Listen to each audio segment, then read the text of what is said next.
গোপালগঞ্জের মুকসুদপুরে এক অদ্ভুত ঘটনায় দুধ দিয়ে গোসল করেও শেষ রক্ষা হয়নি বাবা ও ছেলের। আদালতের মামলার জট মিটিয়ে মিলনের আশায় তারা স্থানীয় মাজারে দুধ দিয়ে গোসল করলেও শেষ পর্যন্ত গ্রেফতার হন। অভিযোগ, টাকা নিয়ে মামলা প্রত্যাহার না করে প্রতারণা করেছেন স্ত্রী রোজিনা বেগম। বিস্তারিত দেখুন ওয়াসিম মিয়ার প্রতিবেদনে। গোপালগঞ্জের মুকসুদপুর উপজেলার বাটিকামারি গ্রামে ঘটে এক ব্যতিক্রমী ঘটনা। স্থানীয় সূত্রে জানা যায়, 12 বছর আগে বাটিকামারির বিল্লাল শেখের ছেলে সাইফুল শেখ ফরিদপুরের ভাঙ্গা উপজেলার ছোট মুসকনি গ্রামের আদম আলী শেখের মেয়ে রোজিনা বেগমকে বিয়ে করেন। বিয়ের পর থেকেই পারিবারিক কলহে জড়িয়ে পড়ে দুই পরিবার। এক পর্যায়ে বনিবনা না হওয়ায় রোজিনা আদালতে মামলা দায়ের করেন। দীর্ঘদিন মামলার পর স্থানীয়দের মধ্যস্থতায় গত 15 আগস্ট 5,50,000 টাকায় বিষয়টির মীমাংসা হয়।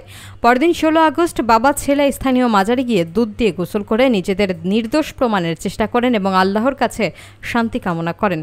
কিন্তু টাকা নিলেও রোজিনা মামলা প্রত্যাহার করেননি। এতে ক্ষুব্ধ হয়ে পড়েন সাইফুল শেখ ও তার পরিবার। শেষ পর্যন্ত 7 অক্টোবর মামলার পরোয়ানায় পুলিশ সাইফুল শেখকে গ্রেপ্তার করে। ভুক্তভোগীরা অভিযোগ করেন, রোজিনা বেগম প্রতারণার আশ্রয় নিয়ে অর্থ হাতিয়ে নিয়েছেন। ঘটনাটি এলাকায় চাঞ্চল্যের সৃষ্টি করেছে।